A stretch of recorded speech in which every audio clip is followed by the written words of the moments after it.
안녕하세요, 여러분. 저는 40대 후반이 된 여자입니다. 사실 저는 아주 어린 시절이 기억이 나지 않아요. 그러니까 제가 어느 부모의 뱃속에서 태어났는지, 어떻게 시설로 들어가게 된 건지 하는 기억 말입니다. 지금은 40대 후반에 접어들어 기억력이 많이 퇴화되어 기억이 더욱 안 날 수도 있지만, 어린 시절에도 저의 친부모에 대한 기억은 전혀 없었던 것 같습니다.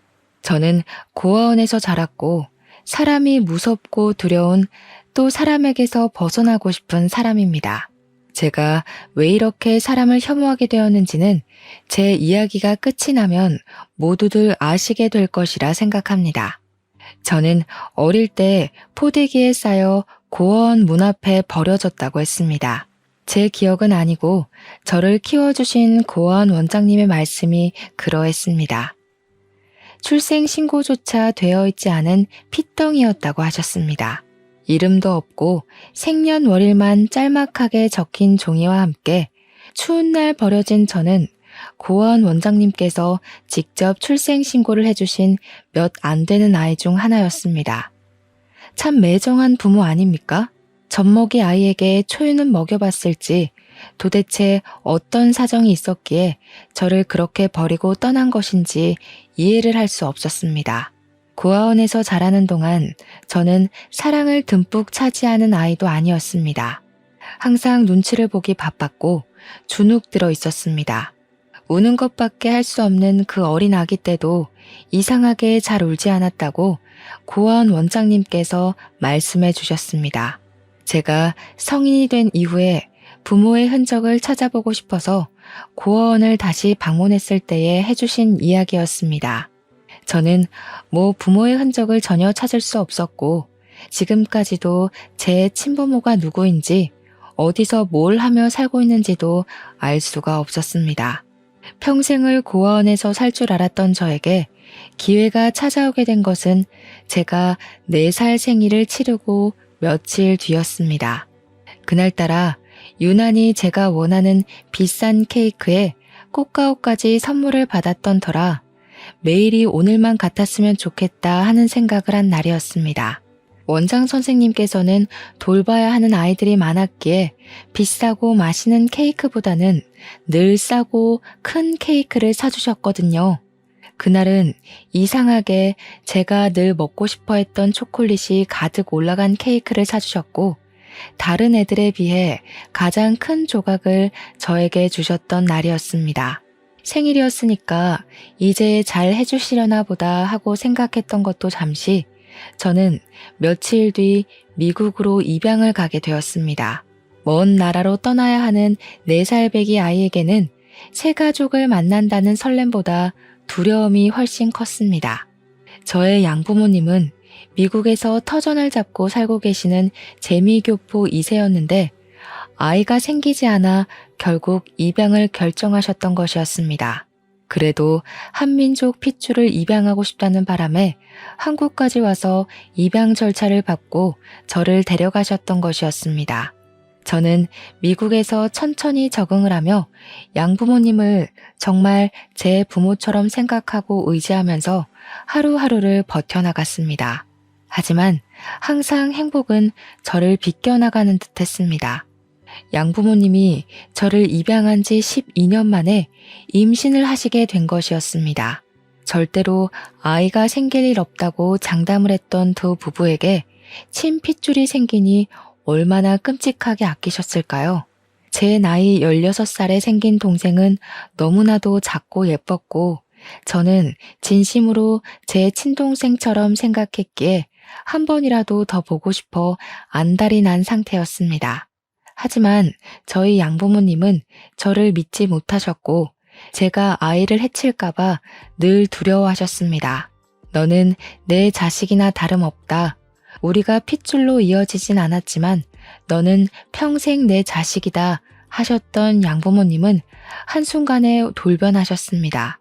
아이가 생긴 그날부터 저는 그저 검은 머리 짐승일 뿐 그 이상도 이하도 아니었죠. 저에게 그런 소리까지 하셨습니다. 우리가 널 거둔 건 우리의 장례를 치러줄 사람이 필요했던 것뿐이라고요. 어떻게 피가 섞이지 않았는데 우리가 한 가족일 수 있냐고 저를 핍박하고 내치셨습니다. 동생이 태어난 뒤 저는 양부모에게 다시 예쁨을 받았으면 좋겠다는 마음에 지극정성으로 제 동생을 돌봤습니다. 하지만 저에게 돌아온 말은 비수뿐이었습니다. 우리 애를 해치려고 다가간 건 아니냐면서 저를 밀어내셨거든요. 저는 이 모든 나날이 꿈같이 느껴졌고 한순간에 돌변해버린 부모님의 마음을 이해할 수가 없어 매일매일 너무나도 아팠습니다. 결국 제가 18살이 되던 해에 양부모는 저에게 아주 조금의 돈이 들어있는 통장을 던지면서 이야기를 하셨습니다. 도무지 불안해서 같이 살 수가 없을 것 같다면서 저에게 이제 한국으로 돌아가라고 파양을 결정하겠다는 이야기를 하셨습니다. 저는 그날 양부모의 다리에 매달려 얼마나 울었는지 모르겠습니다. 성인도 아니고 18살 된 저에게 집을 나가라고 하셨으니까요. 거기다가 같은 미국 땅덩어리에 있으면 앙심을 품을지도 모른다며 저에게 한국으로 돌아가라고 하니 제 나이에 받아들이기 힘든 일방적인 통보였습니다. 제가 한국말을 못하는 건 아니었지만 영어만큼 편하지도 않았고 14년이라는 시간 동안 한 번도 가본 적 없는 땅덩어리로 돌아가라고 하니 현실을 받아들이기 힘들었습니다. 저는 죽어도 가지 않겠다고 했지만 미성년자에게 무슨 힘이 있겠습니까? 제가 살던 동네에 이상한 헛소문이 퍼지기 시작했습니다. 제가 고작 2살 된 아기에게 해를 가하고 있다는 소문이었습니다. 그 소문은 돌고 돌아 학교에도 다 퍼지게 되었고 저는 얼굴을 들고 다닐 수가 없었습니다. 미국에서 아동에게 해를 가하는 일은 정말 큰일이었기에 저는 경찰 조사까지 받았습니다. 정말 입양한 아이가 질투가 나서 아이에게 해를 가한 줄 알고 신고를 한 이웃 덕분에 말입니다. 저는 그런 시선과 핍박, 압박을 견디지 못하는 지경까지 이르렀고 양부모의 바람대로 그 소액이 든 통장을 들고 한국이라는 땅덩어리를 밟았습니다. 미성년자의 힘으로 아무것도 할 수 없었던 저는 물어물어 고시원이라는 곳에 자리를 잡게 되었습니다. 저의 처지를 불쌍하게 여겨주신 고시원 주인 부부가 고시원 청소 일을 하면 방을 공짜로 내어주겠다고 하셔서 그 일을 하면서 더부살이를 했습니다. 고시원에서 먹을 수 있는 것은 김치와 쌀밥이 전부였지만 가릴 처지가 못 되었기에 저는 그 밥으로 연명을 했습니다. 고등학교를 가라는 고시원 주인 부부의 조언 덕에 혼자서 학교까지 찾아가 입학을 하겠다고 했고 저는 학교를 다니면서 틈틈이 아르바이트를 했습니다. 아무리 공짜 밥을 먹고 공짜로 잠을 잔다고 해도 저에게 기본적으로 들어가야 할 돈이 필요했기 때문이었습니다. 정말 안 해본 일을 꼽는 게 더 편할 정도로 모든 잡일이란 잡일은 다 해봤습니다. 악착같이 하루에 4시간을 자면서 버티고 일하고 공부하고 한 덕에 그럭저럭한 대학까지 붙긴 했는데 대학 등록금이 한 푼도 없었습니다. 내놓으라 하는 대학은 아니었지만 그래도 완전 똥통 학교는 아니었기에 대학을 다니며 공부를 하고 싶다는 열망은 있었습니다. 하지만 제 현실은 너무나도 시궁창이었고 하루아침에 모든 타격감이 저를 때리는 듯한 기분이 들어 자괴감이 들었습니다. 저는 결국 대학 등록금을 마련하지 못했고 학교 정문 근처 벤치에 앉아 엉엉 울고 말았습니다. 그러다가 한 인연을 만나게 되었는데 그 사람이 바로 제 남편입니다. 제가 엉엉 울고 있으니 고등학생 같은데 여기서 왜 울고 있냐고 먼저 말을 걸어왔고 저는 낯선 사람임에도 불구하고 제 속내를 전부 털어놓았습니다. 대학에 합격은 했고 다니고 싶고 하지만 등록금이 없어서 다닐 수가 없다고 말입니다. 제 사정을 딱하게 여긴 건지 남편은 어디론가 전화를 걸어서 장학금에 대해 이것저것 물어보더니 저에게 환하게 웃으면서 방법이 있는 것 같다고 했습니다.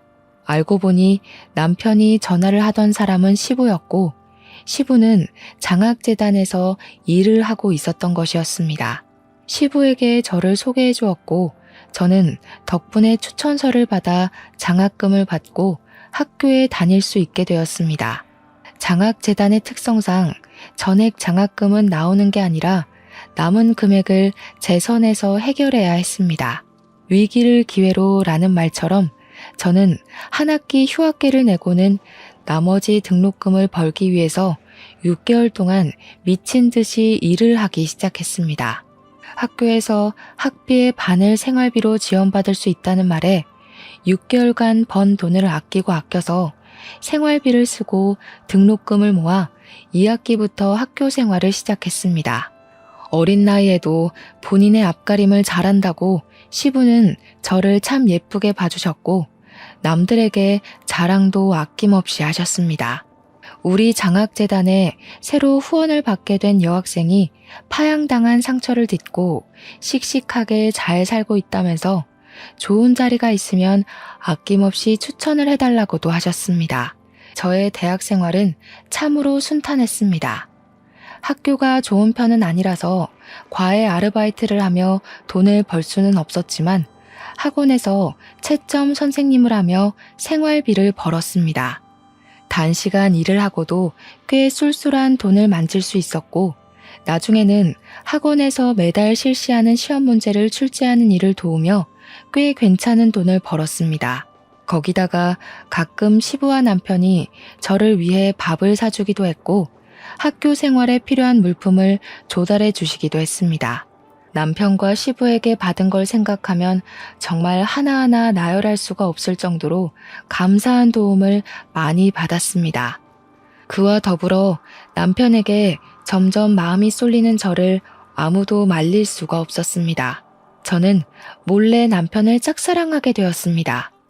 멀끔하고 잘생긴 선배가 제가 어디에서 뭘 하고 있던 챙겨주지 못해 안달난 사람처럼 구니까 당연히 제가 폭 빠져들 수밖에 없었습니다.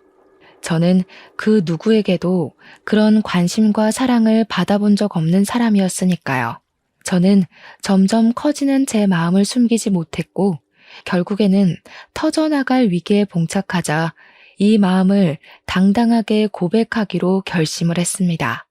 저는 발렌타인데이 날 초콜릿을 주면서 고백을 하겠다고 마음을 먹고 서툰 솜씨로 재료를 사다가 제 사랑을 담은 수제 초콜릿을 완성했습니다. 남편에게 줄 것이 있다고 만나자고 했는데 아뿔싸. 이미 초콜릿을 많이 받았는지 한알음 들고 나타났더라고요. 다들 고급스럽게 포장이 되어 있었는데 그 사이에 서툰 솜씨로 만든 제 초콜릿이 낀다고 생각하니 너무 부끄러웠습니다.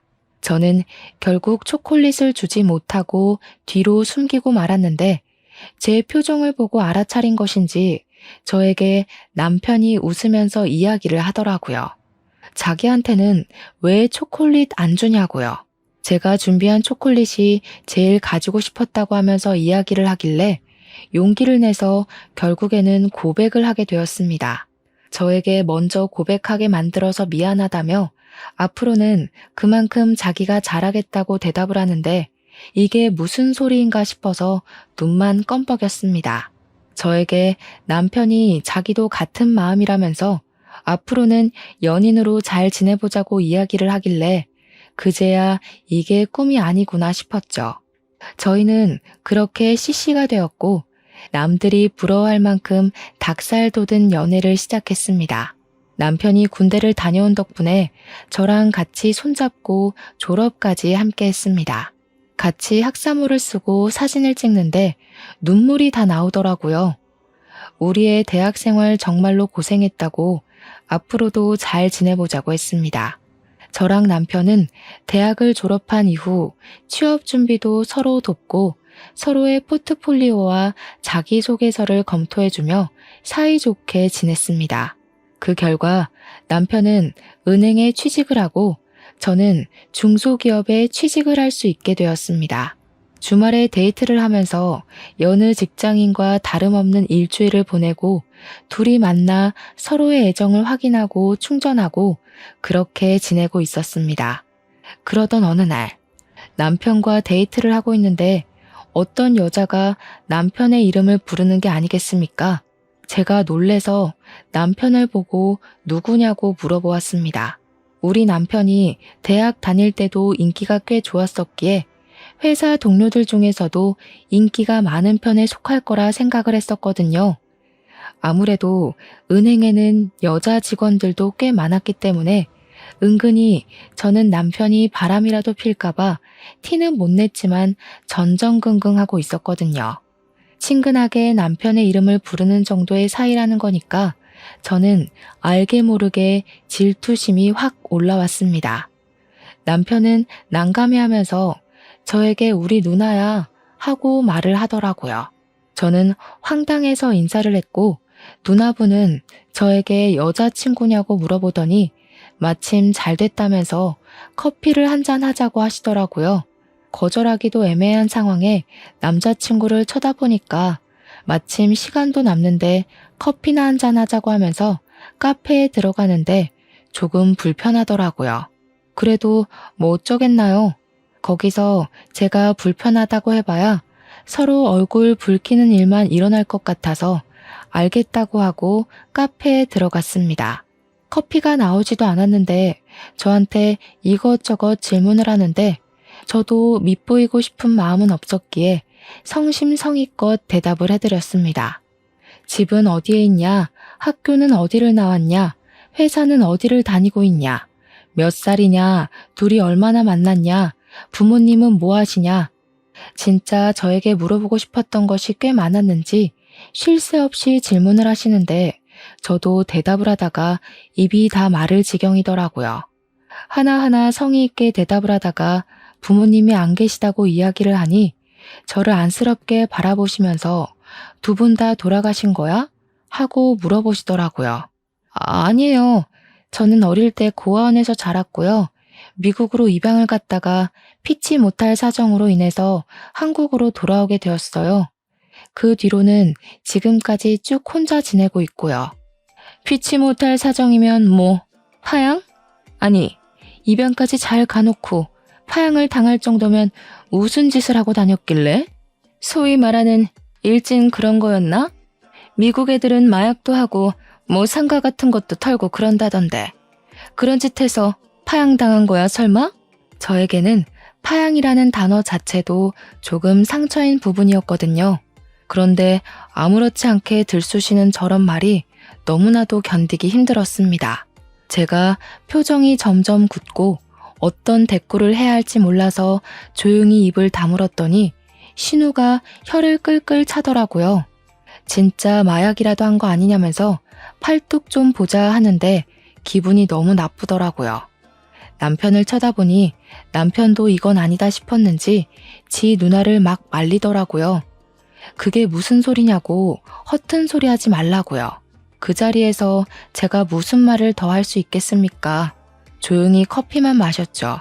그러니 신우가 저에게 기분 나빴냐고 물어보시면서 또 자기 할 말만 하대요. 기분 나쁘게 듣지 말고 그냥 인성에 문제 있으면 우리 동생이랑 만나는 거 내가 못 만나게 해야 될 것 같아서 물어본 것 뿐이야. 누나, 그만 좀 해. 애 표정 굳은 거 안 보여? 왜 그래 진짜? 왜? 내가 못할 말한 것도 아니고 나도 사실은 입양하거든? 우리 동생이 태어나기 전에 입양을 오게 됐어. 이 집도 자기 친핏줄. 그것도 아들이 생겼는데도 나를 얼마나 예뻐했는지 몰라. 그러니 파양도 안 시키고 지금까지 같이 살고 있는 거 아니겠어? 파양이라는 게 절차도 복잡하고 쉽지 않잖아. 그러니까 당연히 내가 오해하고 문제가 있었을 거라 생각할 수밖에 없지 않겠어? 그것도 같은 대한민국 땅덩어리도 아니고 미국에서 파양을 당했다는데 궁금할 수도 있지. 되게 예민하게 구네. 저는 기분이 너무 나빠서 꼭 울음이 터질 것만 같았고 그 자리에서 아무렇지 않은 척하는 게 버거웠습니다. 결국 고개를 푹 숙이고 최대한 흘려드리려고 하고 있으니 남편이 벌떡 일어나서 제 손을 잡더라고요. 영화 볼 시간이 다 됐다면서 예매하지도 않은 영화를 보러 가자고 저를 끌고 나오는데 신우가 입을 삐죽 내밀더라고요. 이렇게 우연하게 만난 것도 인연인데 같이 밥이라도 먹어야 하는 거 아니냐면서 영화 예매를 취소하라고요. 남편이 뭘 그렇게 누나 마음대로 하려고 하냐고 우리도 일정이 있으니까 오늘은 이만 헤어지자고 하는데 기분이 참 그랬습니다.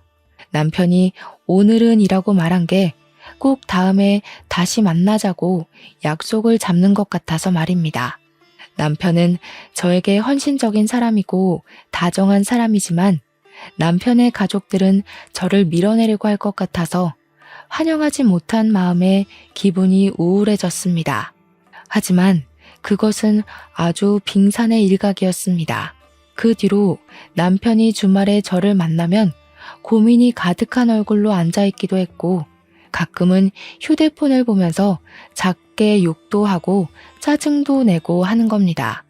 한 번은 데이트 중간에 신우에게서 전화가 걸려왔고 남편이 처음에 짜증을 막 내더니 나중에는 화를 내면서 누나 그만 좀 하라고 하고 전화를 끊더라고요. 저는 직감적으로 나랑 헤어지라고 한 게 틀림없구나 하는 생각을 하게 되었고 너무나도 사랑하는 남편을 보내주어야 하는 건가 싶어서 마음을 졸였습니다. 그때는 결혼의 결자도 이야기가 나오지 않았을 때라 저는 더욱더 불안한 마음을 가지게 되었습니다. 남편이 계속 휴대폰만 보면 성질을 내길래 한 번은 몰래 훔쳐보았는데 글쎄 신우가 남편에게 제가 너무나도 마음에 안 든다고 수시로 연락을 해왔더라고요. 가난한 것도 그렇고 내세울 것 없는 것도 그렇고 중소기업에 다니고 있다는 것도 너무나도 흠이라고 했습니다. 물론 대부분의 내용은 파양당한 이유를 알아봐라. 분명 숨기는 게 있을 거다 하면서 남편에게 의심을 키우게 하는 문자로 이루어져 있었습니다. 저는 인간으로서의 마지막 자존심을 박탈당하는 기분을 느꼈습니다. 그러다가 그런 문자들 사이에서 신우가 남편에게 다른 여자를 소개받으라고 소개팅을 주선한 문자를 발견하게 되었습니다. 남편에게 깊은 배신감이 들고 그러더라고요. 물론 남편이 그 자리에 나갔는지 나가지 않았는지 저는 모르고 있었고요. 서운한 마음이 켜켜이 쌓이면서 저는 남편에게 점점 거리를 두기 시작했고 남편도 그걸 눈치챈 것 같았습니다. 하루는 시부가 저에게 밥을 사주겠다고 하셔서 자리에 나갔는데 제 표정이 영 좋지 않으니 무슨 일이 있냐고 물어보시더라고요.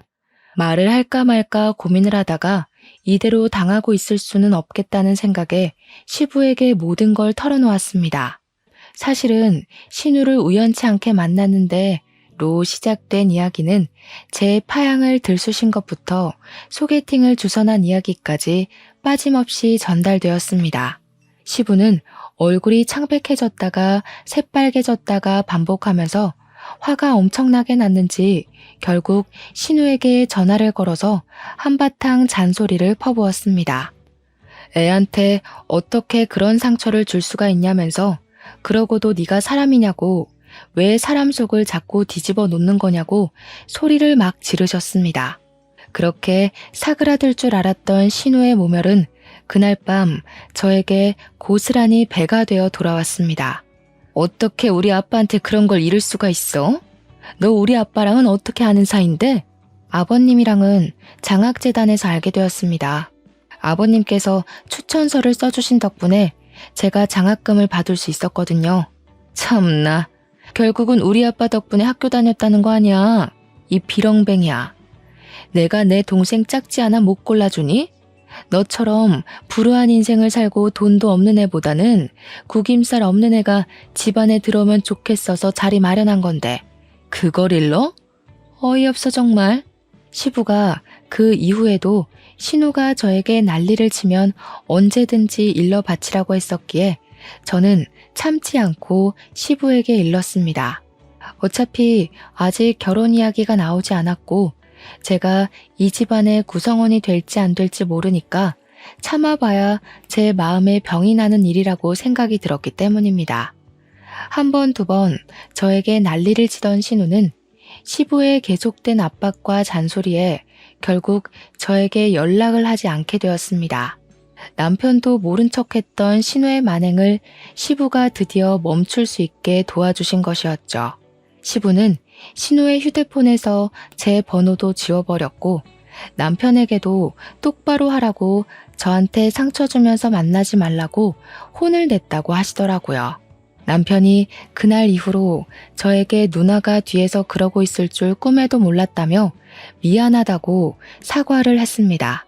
누나가 자꾸 자기만 보면 헤어져라, 다른 여자 소개받아라 하는 통에 자기도 스트레스를 받고 있었다고 신경 쓰지 못해서 미안하다고 하더군요. 저는 남편의 진심을 엿보게 된 것 같아서 쿨하게 용서를 해주었습니다. 제가 남편을 너무나도 많이 사랑하고 있었으니까요. 결국 저희는 22살에 연애를 시작해서 7년간의 연애를 거친 뒤 29살에 결혼을 하게 되었습니다. 상견례라는 것도 딱히 할 것이 없어서 시댁에 인사만 드리고 준비를 하기로 했는데 처음 인사드리러 간 날을 아직도 기억에서 잊을 수가 없네요. 시댁에 방문해 첫 발을 내딛는데 약 2m 정도 떨어진 거리에서 팔짱을 끼고 신우랑 시모가 저를 바라보고 있었거든요. 그 눈빛이 아직도 생생합니다. 딱 봐도 너 앞으로 시집살이 죽었다. 정말 마음에 드는 구석이 하나도 없는 계집애라는 눈으로 저를 보고 있었거든요. 가진 것도 하나 없다는 걸 문제 삼아 핀잔을 주면서도 제 파양 이야기를 꺼내고 싶어서인지 자꾸 미국을 들먹이셨습니다. 그래도 미국에서 오래 살았으니 영어는 잘하겠네 하면서 은근슬쩍 말이죠. 저는 기분이 나빴지만 꾹 참고 버티는 수밖에 없었고 시부의 열렬한 지지로 결혼에 꼴이 날 수 있게 되었습니다. 제 결혼 생활은 말이죠. 시집살이를 시키고 싶었던 시모와 신우의 바람대로 흘러가지 못했습니다. 시부가 하나하나 저를 끌고 다니면서 챙겨주셨고 제가 부당한 대우를 받지 않도록 지켜주셨기에 시모와 신우의 질투가 어마어마했습니다. 신우에게는 아이가 둘이 있었는데 신우가 꽤 어린 나이에 사고를 쳐서 결혼을 한 덕에 애들 나이가 조금 있었습니다. 시조카가 초등학생이었는데 항상 신우 혼자서 애를 데리고 다니는 것이 궁금해서 시매부는 뭘 하냐고 물어보니 이혼했다고 하더라고요. 이혼해서 애를 둘 키우는 거나 나름 존경스럽긴 하네 한 것도 잠시 틈만 나면 저에게 애를 맡기고 주말에 놀러 가는 게 아니겠습니까? 영어를 가르치라면서 주말이면 우리 집에 애를 두고 나가고 지는 술을 처먹으러 가고 여행을 가고 하는 겁니다. 남편도 처음에는 신우한테 너무한 거 아니냐고 우리 집이 무슨 보육원인 줄 아냐고 당장 애 데려가라고 난리를 쳤습니다. 하지만 이게 계속 반복이 되고 신우는 뻔뻔하게 나오고 나중에는 싸우기도 지친 건지 저한테 그냥 조카들 좀 보라고 하더라고요. 은행에서 승진 문제를 두고 골치가 아픈데 집에서까지 스트레스 받고 싶지 않다고 저한테 제가 굽히면 편할 일이라고 하더라고요. 연애 때랑은 너무나도 달라진 모습에 저는 숨이 턱턱 막히는 것 같은 기분이 들었습니다. 제가 신우에게 애를 더 이상 봐주지 못하겠다고 하니 신우가 오히려 저를 타박하면서 조카들의 영어 실력이 하나도 늘지 않았다고 미국에 살았다는 거 다 거짓말 아니냐고 하더라고요. 제가 얼마나 열이 받았는지 신우에게 미국 시민권증을 보여주면서 저 이중 국적이고 미국 사람이라고 화도냈습니다. 그러자 시모가 옆에서 얄밉게 우리 딸 힘드니까 애도 좀 봐주고 미리미리 육아하는 거 연습하는 셈 치면 좋지 않냐고 하더라고요. 애들이 이미 초등학생인데 이게 어떻게 육아 연습이 되겠습니까? 제가 애가 있는 것도 아니고 임신을 한 것도 아닌데 말이죠. 애들은 주말마다 찾아와서 날뛰고 다니지. 남편은 집에 있으면 머리 아프다고 자꾸 밖으로 나돌지. 신우와 시모는 뻔뻔하지. 하루하루가 어떻게 흘러가는 건지 모를 정도로 제 시간은 하나도 가지지 못하고 허송 세월을 보냈습니다. 그렇게 2년이 지난 어느 날, 저희가 이사를 가야 하는데 전세금이 살짝 모자라더라고요. 집 크기를 줄여야지만 전세금을 맞춰서 집을 구할 수 있었고 아이 계획을 미루자고 하니 남편은 그게 무슨 소리냐며 저에게 화를 냈습니다. 나이가 더 들기 전에 빨리 아이를 낳아야 서로에게 더 건강한 육아가 되지 않겠냐고 당장 애를 낳자고 하는 거죠. 집을 줄이는 게 뭐가 문제라고 아이를 미루자고 하는 거냐고 좁은 집이어도 육아는 충분히 가능하다고 우기는 남편. 작은 집에서 애를 어떻게 키울 것이냐. 우리도 기반을 잡고 계획적으로 육아를 하자는 소리하고 우기는 저. 남편과 저의 사이는 점점 더 나빠지기만 했습니다. 이 이야기를 전해들은 시모는 저에게 대를 끊으려고 하는 거냐고 당장 애부터 가지고 요즘은 원룸에서도 애를 다 키우고도 남는다고 하는 겁니다. 상식적으로 원룸에서 어떻게 애를 키웁니까? 제가 기가 막혀서 아무것도 못하고 있는데 시부가 저에게 연락을 하셨더라고요. 제가 집 때문에 고민을 한다는 걸 전해 들으셨는지 한참을 이것저것 물어보시다가 저에게 집을 짓자고 하시는 게 아니겠습니까?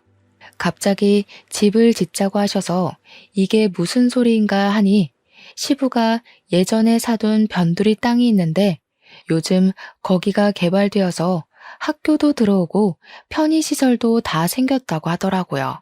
서울이랑 멀지 않은 경기권이고 버스랑 지하철도 다 있으니까 출퇴근하는 데에도 아무 문제가 없을 거라며 이야기를 하셨습니다. 그 터가 주택 부지로도 충분히 쓸 수 있는 공간이니까 한 3층짜리 집을 지어서 저희 가족과 시부모님이 분리형으로 세대를 꾸려서 지내는 게 어떠냐고 하시더라고요. 예를 들면 1층은 아이가 생길 저희가 쓰고 2층은 시부모님이 쓰고 그런 식으로 나누자고 하시더라고요. 아이가 생기면 본인들이 아이를 봐주기도 쉽고 이제 시부도 은퇴를 하실 거라면서 시간이 많이 생기니 좋을 것 같다고 하시는 겁니다. 같이 집 지어 살면 단점도 있겠지만 장점도 충분히 있을 거라며 저에게 차근차근 해주시는데 남편은 냅다 좋다고 하더라고요. 하지만 저는 시부의 말이 달콤하기도 전에 독 같기도 했습니다. 시모의 시집살이가 걱정이 되었기 때문이었습니다. 제 고민을 눈치채신 시부가 걱정하지 말라고 시모의 시집살이는 든든하게 자기가 막아주겠다고 호언장담을 하셨습니다. 제가 지금 당장 가릴 처지가 아니었기 때문에 저는 결국 고개를 끄덕였고 그렇게 집을 짓기 시작했습니다. 일단 시부모님의 노후자금으로 쓸 돈을 전부 쏟아부어 건물을 올리고 저희 전세금을 나중에 드리기로 결정했습니다. 집은 8개월 만에 지어졌고 저와 남편은 그동안 단기 전세를 살다가 이사를 했는데 상상도 못할 일이 벌어졌습니다. 바로 3층짜리 집 중 2층은 전세를 주기로 했었는데 2층에 신우가 쏙하니 이사를 들어와 알박기를 시전한 것이었습니다. 시모는 미리 알고 있었던 건지 별말을 하지 않았지만 저와 시부는 너무나도 어이가 없어서 신우를 멍하니 바라만 보았습니다. 당당하게 신우는 어차피 너네도 애 낳으면 뛰어다닐 게 뻔하니까 1층에 살아야 하지 않겠냐고 배려를 한 거라며 발망치를 든 신우는 2층에 자리를 잡았습니다.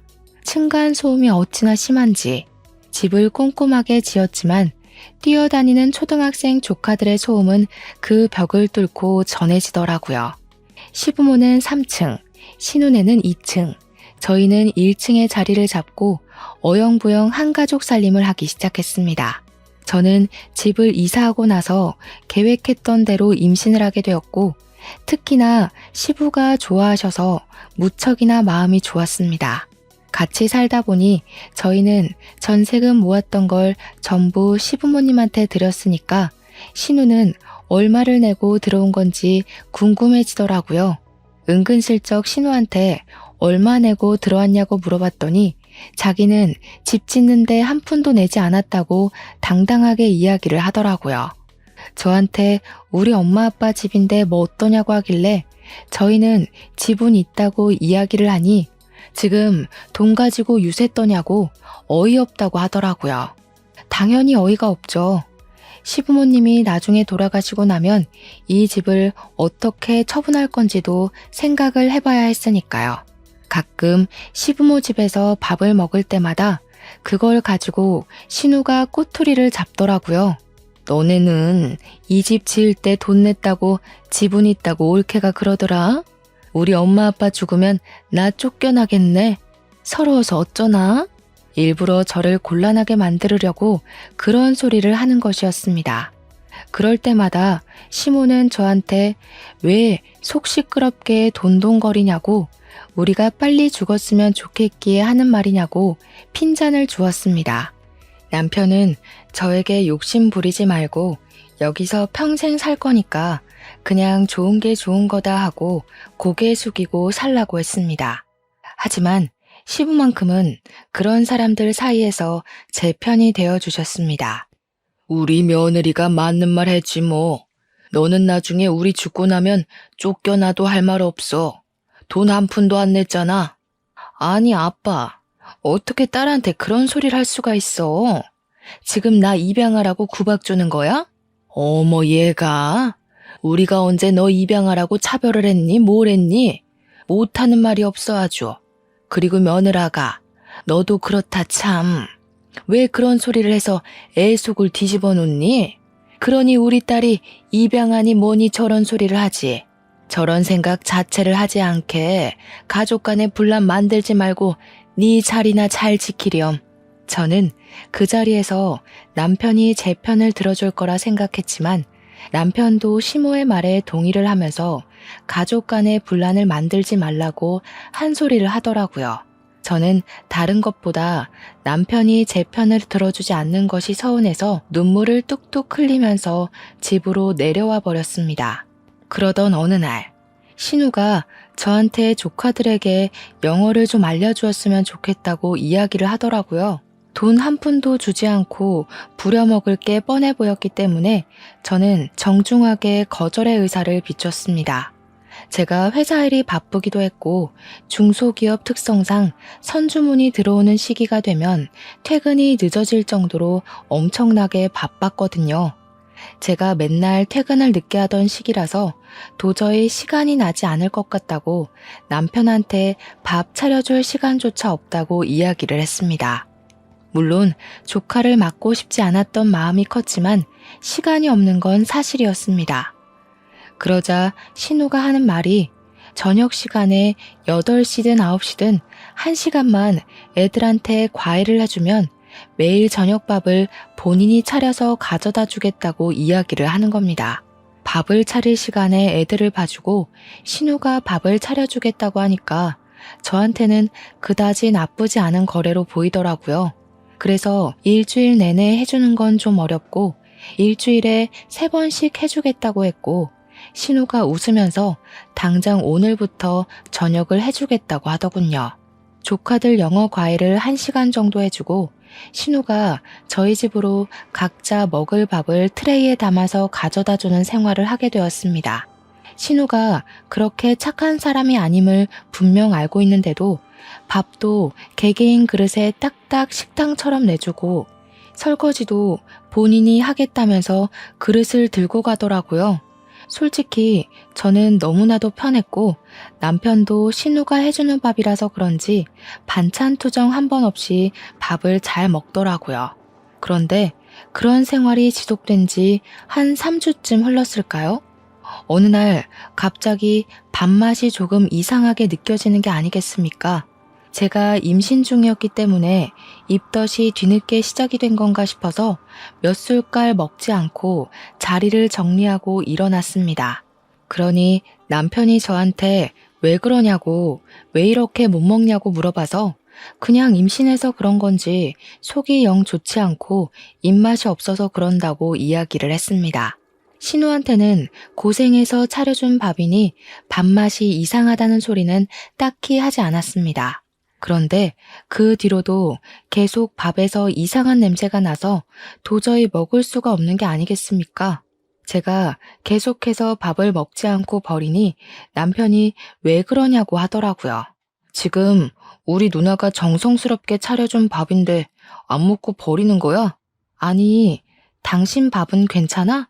이상하게 밥에서 냄새가 나고 역해서 먹질 못하겠어. 그러니 남편이 저에게 그래?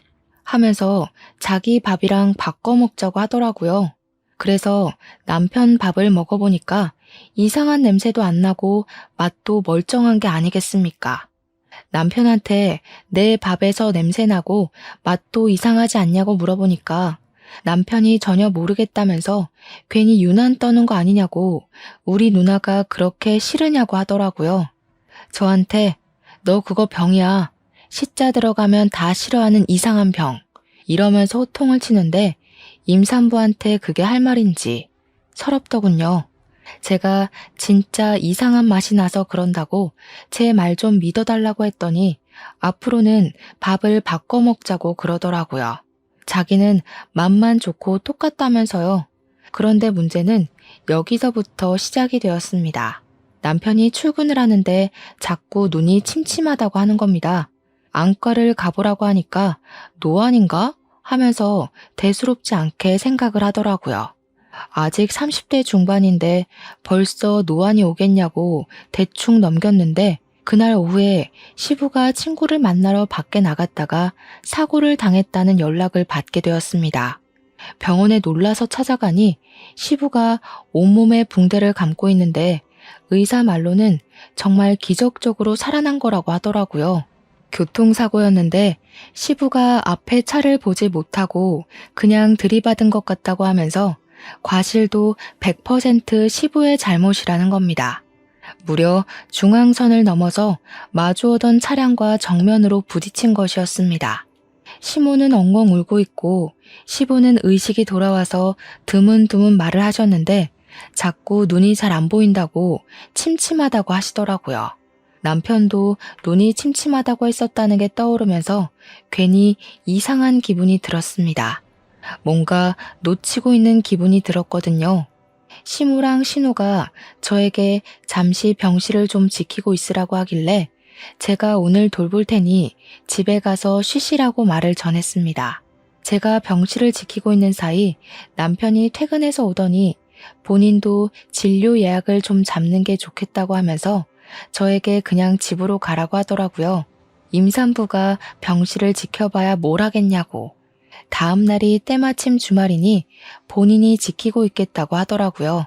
그래서 고맙다고 이야기를 하고 저는 집으로 돌아왔는데 아무래도 시모한테 이야기를 해두는 게 좋겠다 싶어서 3층으로 올라갔습니다. 그런데 신우랑 시모가 이야기를 나누고 있는 소리가 들리더라고요. 아니, 왜 며느리 눈은 괜찮고 우리 아들 눈이 침침하다 그러냐? 둘 밥이 바뀐 거 아니야? 아니, 그럴 리가 없는데. 내가 옳게 거라고 콕 집어서 알려준단 말이야. 우리 아들이 대신 먹고 있는 거 아니겠지? 아이고, 메탄올인가 뭔가 하는 거 그거 이제 그만 넣어라. 불안하다. 아니, 언제는 엄마도 좋은 생각인 것 같다고 했잖아. 아빠처럼 옳게도 사고 나면 딱인데. 임신까지 했으니 보험금도 2배 아니야. 너희 아버지도 한 방에 갔어야 했는데 저렇게 살아서 어쩌냐. 치료비는 어쩌고. 거기다가 중앙선을 넘어가지고 보험금도 사망보험금만 나올 것 같은데 죽어주지 좀. 그래서 엄마 돈 한 푼도 없다고? 아씨, 진짜 우리 어떡해. 저는 메탄올이라는 소리에 머리털이 쭈뼛 서는 것 같았습니다. 너무나도 놀랬죠. 사건의 전말을 전부 들었지만 증거가 전혀 없는 상황이었고 그 둘을 제대로 잡아 쳐넣으려면 증거가 필요했습니다. 저는 시조카들이 평소에 강아지를 키우고 싶다고 했던 게 생각이 나서 바로 강아지 한 마리를 분양받았습니다. 시조카들이 아니나 다를까 강아지를 데리고 놀고 싶다고 하길래 된다고 이야기를 하고는 신우에게 말을 했습니다. 신우, 우리 강아지가 어려서 그런데 집에 펫 카메라 좀 두고 가도 될까요? 혹시 뭐 잘못 먹거나 하면 큰일이라서요. 신우가 별 생각이 없었는지 그렇게 하라고 이야기를 하더라고요. 요즘 펫 카메라는 녹화도 되고 소리도 녹음되며 각도 조절이나 줌 같은 기능도 다 있거든요. 밥을 차리는 동안 저는 조카들 과외를 하면서 몰래 휴대폰으로 펫 카메라를 보고 있었는데 아니나 다를까 신우가 제 밥에다 뭔가를 타더라고요. 확대해서 살펴보니 공업용 메탄올이었습니다. 저는 그 길로 신우가 밥 차려준 걸 잘 먹겠다고 받아든 뒤 바로 그 밥그릇 채로 경찰서에 들고 갔습니다. 우리 신우가 절 죽이려고 했다고 검사를 좀 해달라고 하니 경찰이 처음에는 웬 정신 나간 여자인가 하고 저를 보더라고요. 제가 이게 증거라며 녹화된 팩카메라 영상을 보여주니 그제야 놀라면서 수사를 시작했습니다. 우리 시부도 남편도 이 밥을 먹은 뒤 눈이 침침하다고 했다고 시부는 사고까지 당했다고 전했습니다. 우리 남편이랑 시부가 선천적으로 비염이 심한 타입이라 코가 막혀서 냄새를 느끼지 못해서 그래서 이상한 걸 모르고 밥을 그동안 꾸준히 먹고 있었던 겁니다. 경찰은 그릇째로 들고 온 밥을 국과수에 넘겼고 성분 검사에서 메탄올이 검출되었습니다. 신우와 시모는 결과가 나오자마자 긴급으로 체포가 되었습니다.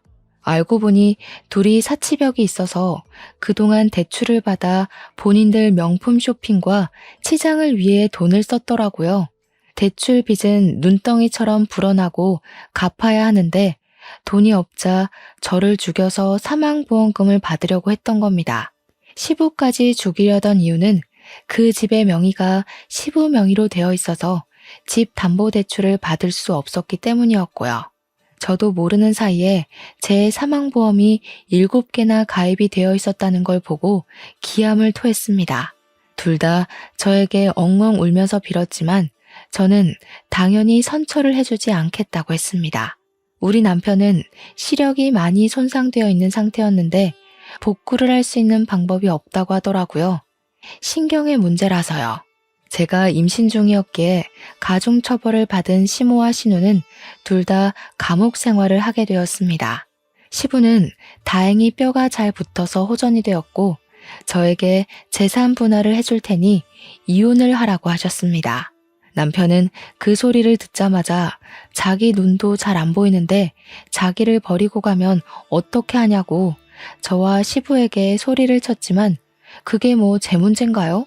소송으로 이혼을 마치고 나니 시부가 저에게 그 집을 팔아서 나온 돈 반을 뚝 떼주시더라고요. 그런 인간들이랑 같이 살고 싶은 마음이 없다면서 시부는 감옥에 있는 시모와 이혼 소송을 통해 이혼을 하셨고요. 남은 돈으로 실버타운에 입소를 하셨다고 하셨습니다. 남편에게도 조금은 떼어주신 것 같은데 그 이후로 어디서 뭐라고 사는지 소식은 전혀 못 듣고 있고요. 저는 시부랑은 가끔 연락을 하고 지내고 있습니다. 벌써 이혼을 한 지도 5년이라는 시간이 흘렀습니다. 그 이후에 저는 무사히 출산도 했고 건강한 아이를 낳아서 오순도순 시부가 주신 재산으로 잘 살고 있습니다. 입양과 파양, 결혼과 이혼. 제게 남은 가족은 제 울타리 안에서 항상 웃음이 가득한 우리 딸밖에 없다고 생각하며 앞으로의 인생을 살아보려고 합니다. 세상의 시궁창을 모두 맛본 뒤 얻은 한떨기 꽃 같은 우리 딸과 저의 남은 인생을 모두 응원해 주시기 바랍니다. 긴 이야기 들어주신 여러분 정말로 감사합니다.